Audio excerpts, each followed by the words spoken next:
今日新闻头起先来看这汉光演习第4天，7月打成军的海马斯济共火箭系统联军冒加入操演。今日早起伫咧台中实际演练，也那咱国军冒伫咧淡水河口演练阻挡敌军。咱来看较早前的画面。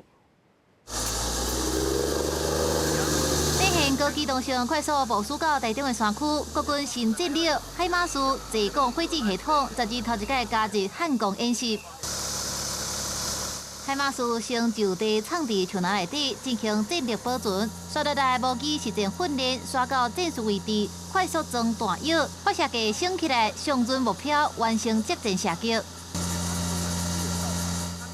海马斯济共火箭系统连7月初正式成军，随投入汉光演习，展开高强度的训练，有高机动性、远程的打击能力，部署伫中部地区会当执行跨区作战、源头打击。基本射程就有70公里，所以这一次的射击阵地已经推到3线这边，所以具有良好的隐蔽跟掩蔽的效果，对于我们的反舟波，甚至可以打到福建沿岸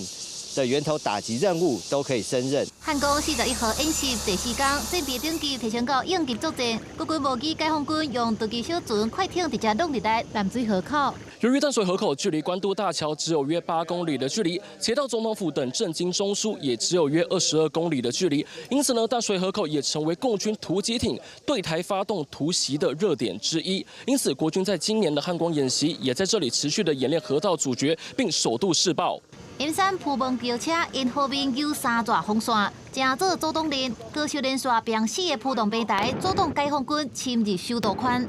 如果他同时控制了淡水河口两岸，然后再加上以后的淡江大桥跟关渡大桥的话，